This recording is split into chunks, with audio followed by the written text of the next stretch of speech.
Hello student, how are you? I hope आप अच्छे होंगे। स्टूडेंट, आज की वीडियो में हम लोग पढ़ेंगे electric potential due to a group of point charges.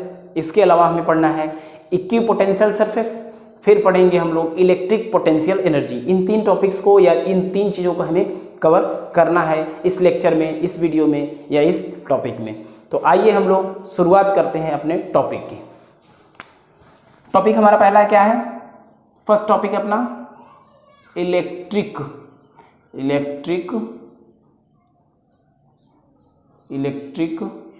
Potential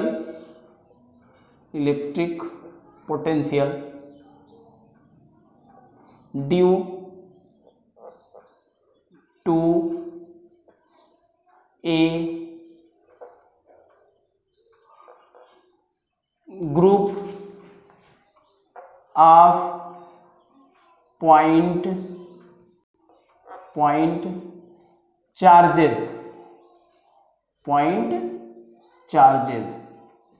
ये पहला टॉपिक है अपना। कौन सा टॉपिक? पहला, फर्स्ट टॉपिक आज का। ठीक, electric potential due to a group of point charges.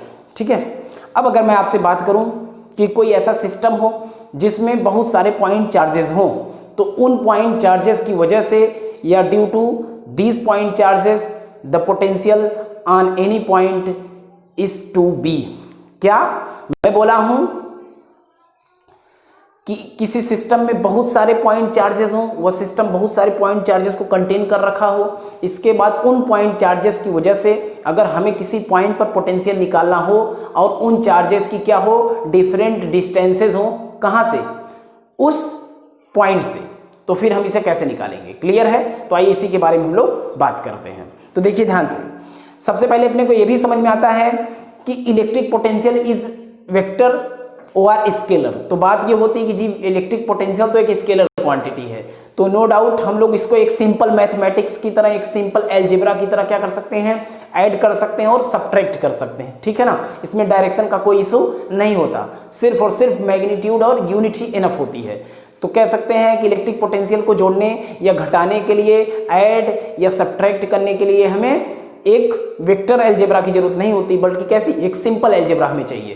Clear है? तो आइए हम इन्हीं के बारे में बात करते हैं। अगर मैं बोलूं क्या कि इसमें अगर फिगर बना दें तो इस तरह से भी हम लोग बना सकते हैं। देखिए, ये अगर मान लो ये कोई पॉइंट है और इसके बाद ये मान लीजिए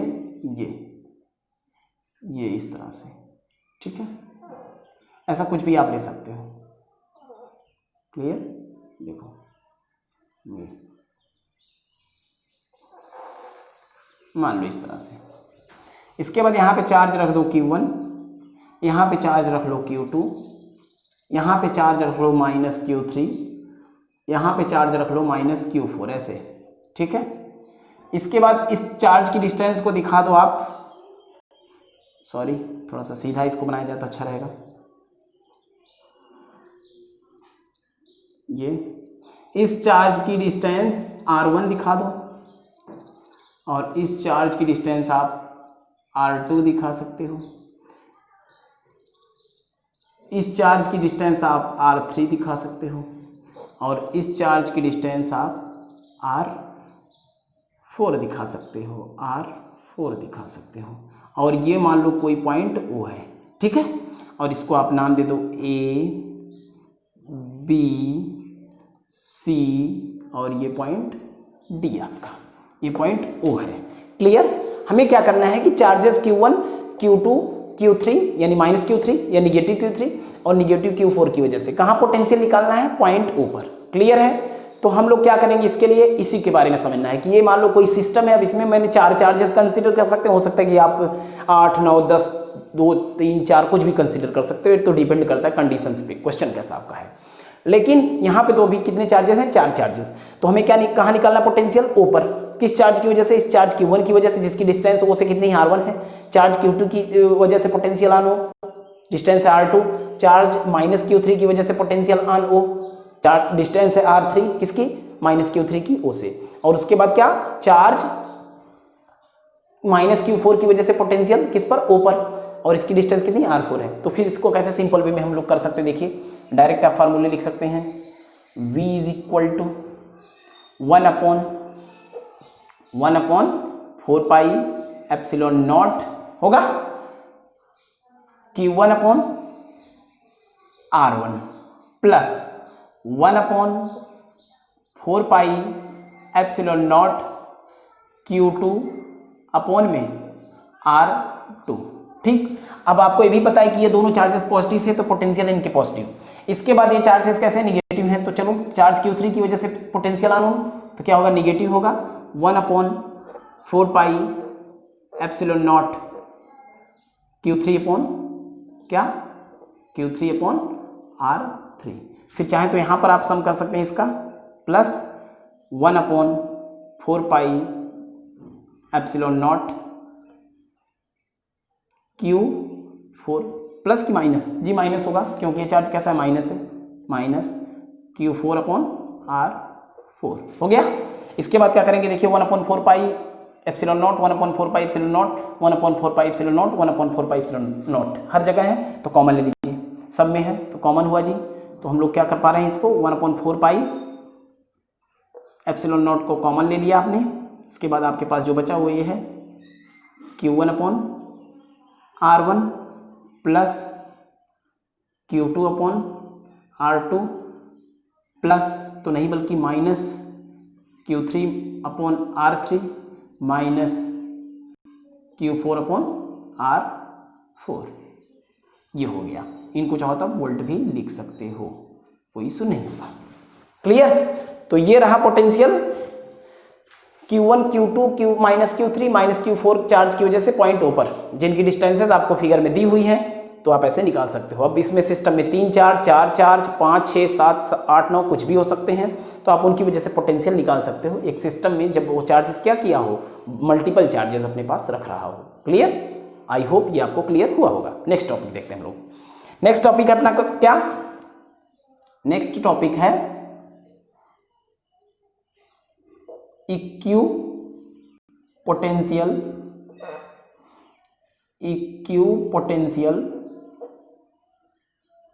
सरफेस, इक्यू पोटेंशियल सरफेस, ये टॉपिक बहुत इंपॉर्टेंट टॉपिक है आपके लिए।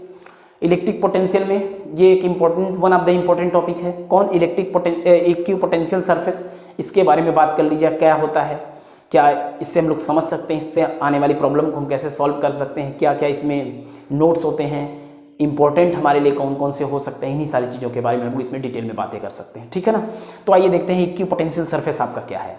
तो जी इक्यू पोटेंशियल सरफेस के बारे में जब भी बात की जाती है तो ये बताया जाता है कि इलेक्ट्रिक फील्ड में खींचा गया या ट्रेस किया गया या ड्रॉ किया गया ऐसा सरफेस जिसके हर एक पॉइंट पर पोटेंशियल सेम हो, इलेक्ट्रिक पोटेंशियल सेम हो। फिर से सुनिए मेरी बात, इलेक्ट्रिक फील्ड में यहाँ से शुरू तो आपको करना है, क्योंकि जो भी पॉइंट या जो भी सरफेस ड्रॉ करेंगे या खींचेंगे ट्रेस करेंगे, कहाँ बनाएंगे हो आप, सिर्फ और सिर्फ इलेक्ट्रिक फील्ड में इन चीज़ों को इमेजिन करेंगे। क्लियर, आपका सपोज कहाँ होगा, ये चीज़ें कहाँ हो रही हैं, इलेक्ट्रिक फील्ड में। बिना इलेक्ट्रिक फील्ड के पॉसिबल नहीं है, क्योंकि जहाँ चार्ज है वहाँ पे इलेक्ट्रिक फील्ड तो होनी स्वाभाविक है, नेचुरल है। ठीक है, तो बोल सकते हैं किसी इलेक्ट्रिक फील्ड में ट्रेस किया गया, ड्रॉ किया गया ऐसा सरफेस जिसके हर एक पॉइंट पर इलेक्ट्रिक पोटेंशियल सेम हो और between 2 points electric potential difference 0 हो और चार्ज को एक पॉइंट से दूसरे पॉइंट पर ले जाने में कहां पर, सरफेस पर ही कोई वर्क न करना पड़े, वर्क डन 0 हो,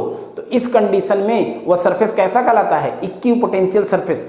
और तो और इक्यू पोटेंशियल सरफेस के लिए जो एक और इंपॉर्टेंट चीज हो सकती है वो ये है कि इक्यू पोटेंशियल सरफेस पर इलेक्ट्रिक फील्ड लाइंस या electric field perpendicular to the surface होती है। समझ जाइएगा, समझ में आया। आइए हम लोग फिगर से समझे तो ज़्यादा आसान हो जाएगा, क्लियरिटी आसानी से आएगी आपको। देखिए अगर मैं बोलूँ ये कोई चार्ज है, यहाँ पे मान लो कौन सा चार्ज रखा है, चलो यहाँ पे आपने पॉजिटिव क्यू चार्ज रखा है। ठीक है जी, अब क्या किया, पॉजिटिव क्यू चार्ज रख दिया, ये फिर ये ऐसे बहुत सारे ले सकते हो ना, चलो ठीक, थोड़ा सा इसको इधर बनाने तो अच्छा रहेगा। इसके बाद यहाँ ले सकते हैं, हम लोग ले सकते हैं ना, बिल्कुल।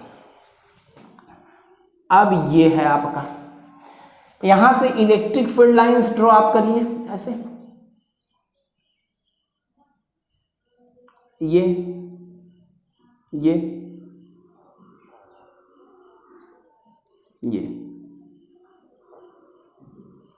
आप इसमें infinite number of electric field lines खींच सकते हैं, ट्रेस कर सकते हैं, ड्रॉ कर सकते हैं, इसमें कोई इशू नहीं है। मैंने 4-5 गिन के आपको बता दिए, दिखा दिए, ये आप अपनी चॉइस हो सकती है कि मैं 3-4 कितना दिखाता हूँ, बट इसमें कितनी इलेक्ट्रिक फील्ड लाइंस या इलेक्ट्रिक फोर्स लाइंस ड्रॉ की जा सकती हैं, ये इनफाइनाइट की जा सकती हैं।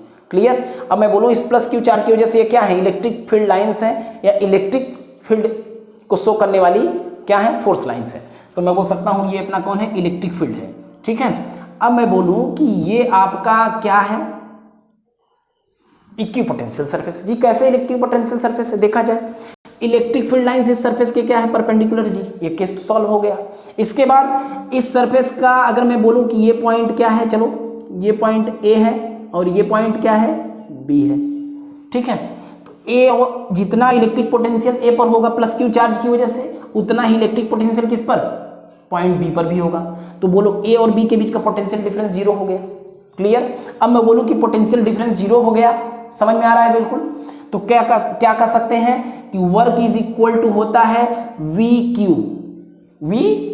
वी का मतलब पोटेंशियल डिफरेंस या इलेक्ट्रिक पोटेंशियल इनटू चार्ज, ये 0, तो वर्क कितना 0 न हुआ। तो क्या होगा, ए से बी को अगर हम कोई चार्ज ले जाएंगे तो वर्क डन कितना होगा, 0 होगा। बहुत अच्छा। इसके बाद और समझिए कुछ, इलेक्ट्रिक पोटेंशियल सरफेस पर किया गया वर्क अगर किसी चार्ज को एक पॉइंट से दूसरे पॉइंट पर ले जा रहे हैं, ये 0 होता है, ये सच है। लेकिन ये तब तक सही है जब तक हम चार्ज को ये जो इलेक्ट्रिक फील्ड है इसके परपेंडिकुलर ले जाते हैं, समझिएगा ध्यान से। अब मैं बोलूं कि परपेंडिकुलर का मतलब कि आप बोलोगे जी तब तो चार्ज को ऐसे आप ले जाइए। जी ऐसा नहीं है, आप चार्ज को ऐसे इसी सर्कुलर पाथ पे लेके चलेंगे तो भी ये क्या होगा, इलेक्ट्रिक फील्ड के परपेंडिकुलर होगा। देखिए कैसे, मैं बोलूं कि आप चार्ज को यहाँ लेके चले आए तो आप कहेंगे तो परपेंडिकुलर तो नहीं हुआ, तो क्या यहाँ से भी एक इलेक्ट्रिक फील्ड लाइंस निकलेगी, तो उसके तो परपेंडिकुलर है कि नहीं। समझ में आया। तो फिर से समझिएगा कि किसी इक्विपोटेंशियल सरफेस पर 2 पॉइंट के बीच इलेक्ट्रिक पोटेंशियल डिफरेंस 0 होता है। सो हमें किसी चार्ज को एक पॉइंट से दूसरे पॉइंट तक ले जाने में कोई वर्क नहीं करना पड़ता, वर्क डन 0 होता है। लेकिन ये वर्क डन चार्ज को ले जाने में 0 तभी तक रह सकता है जब तक हम उस चार्ज को उस सरफेस के या उस सरफेस पर इलेक्ट्रिक फील्ड लाइंस के परपेंडिकुलर ले जाएंगे। ये अगर यहाँ कोई चार्ज है तो इसको फील्ड के किसके परपेंडिकुलर, ऐसा नहीं कि चार्ज को इधर ले जाओगे, चार्ज को इधर ले जाओगे, चार्ज को इधर ले जाओगे तो भी वर्क डन 0 होगा, बिल्कुल नहीं। ये सिर्फ और सिर्फ इस सर्कुलर पाथ के लिए वैलिड है वर्क डन का 0 होना। समझ में आ गया। आई होप ये आपको क्लियर हुआ होगा। आया समझ में, बिल्कुल आना चाहिए। अब नेक्स्ट टॉपिक हम लोग लेते हैं जिसका नाम है electric potential energy. Next topic अपना इलेक्ट्रिक पोटेंशियल एनर्जी टॉपिक है। इलेक्ट्रिक पोटेंशियल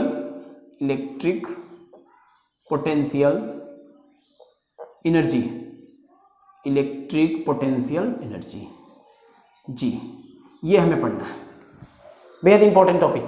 ये भी एक क्या आपका one of the important topic of our electric potential और इलेक्ट्रोस्टैटिक्स पोटेंशियल। क्लियर। तो इसी के बारे में हम लोग पढ़ते हैं, इलेक्ट्रिक पोटेंशियल एनर्जी क्या होती है, कैसे इसको हम लोग समझ सकते हैं। सुनिए मेरी बात ध्यान से।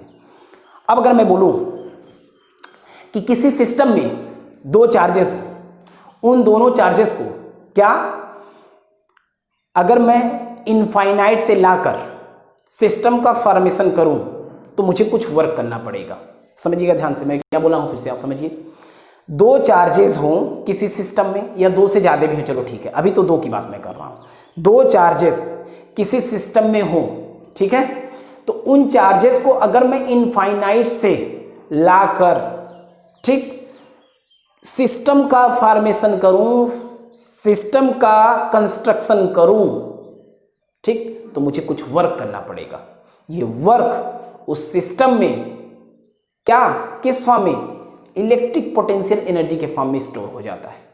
मेरी बात समझिए। और कुछ और इसको तरीके से ले सकते हैं हम लोग कैसे, मैं बोलूं कि 2 चार्जेस सेम हैं तो एक दूसरे पर रिपल्सन फोर्स लगाएंगे और अपोजिट हैं तो अट्रैक्शन फोर्स लगाएंगे।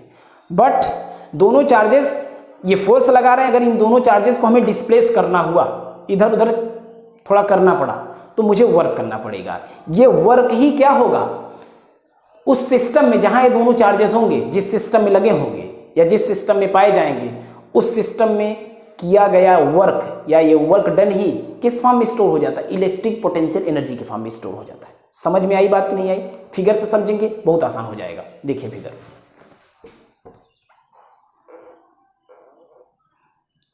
फिगर से देखिए इसको,